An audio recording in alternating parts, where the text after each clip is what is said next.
Kütləvi informasiya vasitələrinin nümayəndələri arasında əməkdaşımız Qasım Xuluflu da iştirak edir. İndi biz Ağdama bağlanırıq. Salam Qasım, buyurun. Sənaye Parkının ümumi fəaliyyəti, görülmüş işlər barədə ətraflı məlumatı sizdən eşidək. Salam Elnarə, hər vaxtınız xeyir. Bəli, sizin də qeyd etdiyiniz kimi biz hazırda Ağdam Sənaye Parkındayıq. Ağdam Sənaye Parkında hazırda investisiya portfeli 260 milyon manatdan artıq olan 28 sahibkarlıq subyektinə rezidentlik, 4 sahibkarlıq subyektinə isə qeyri-rezidentlik statusu verilib. Hazırda Sənaye Parkının 70%-dən artıq ərazisi sahibkarların ixtiyarındadır.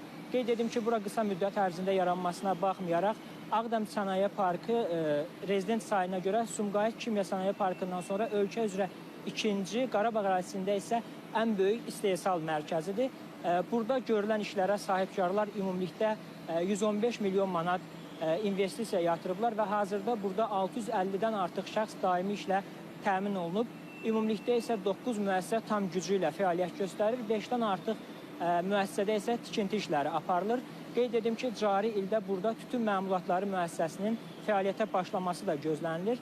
Ümumilikdə isə burada fəaliyyət göstərən sahibkarlar 2024-cü ilin sentyabrından 2025-ci ilin 1-ci rübüdə daxil olmaqla 85 milyon manatlıq, 2025-ci ilin 1-ci rübündə isə 63 milyon manatlıq məhsul istehsal ediblər və bu məhsullar yerli bazarla yanaşı xarici bazarlara da ixrac olunur. Onu da qeyd edim ki, Sənaye Parkında qeydiyyatdan keçən rezidentlər həmin tarixdən 10 il müddətində burada torpaq və digər vergilərdən azad olunurlar. Qeyd edim ki, həmçinin bu Sənaye Parkında məhsul istehsal etmək üçün xaricdən hər hansı bir müasir texnoloji avadanlıqlar gətirilərsə, həmin avadanlıqlar ƏDV-dən və gömrük rüsumundan da azad olunur. Sənaye Parkı və burada istehsal olunan məhsulların ixracı haqqında daha ətraflı məlumatı bizə İqtisadi Zonaların İnkişaf Agentliyinin rəsmisi Elçin Kazımov verəcək. Buyurun Elçin.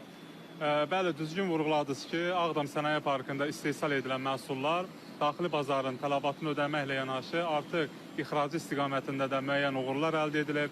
Sevindirici haldır ki, Ağdam Sənaye Parkında istehsal edilən divar kağızlarının, o cümlədən müxtəlif təyinatlı ayaqqabıların qonşu ölkələrə ixracı istiqamətində uğurlar əldə edilir.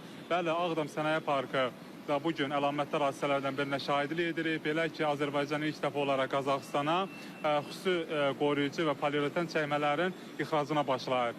İlkin mərhələdə 5000 cüt ayaqqabının söz gedən ölkəyə göndərilməsi nəzərdə tutulur. Qeyd edim ki, Ağdam Sənaye Parkı vurğuladığınız kimi qısa müddət ərzində yaradılmasına baxmayaraq, hazırda rezidentlərin sayına görə Sumqayıt Kimya Sənaye Parkından sonra ölkədə ikinci ən böyük sənaye parkı hesab edilir və bura sahibkarların İqtisadi Zonaların İnkişaf Agentliyi tərəfindən cəlb edilməsi istiqamətində də işlər davam etdirilir. Təşəkkür edirəm ətraflı məlumat üçün. Elnarə, buyurun, söz sizdədir. Qasım, ətraflı məlumata görə sizə və müsahibinizə təşəkkür edirik. Davam edirik. Astarada 2 yaşlı uşaq həyətlərindəki su hovuzuna düşərək boğulma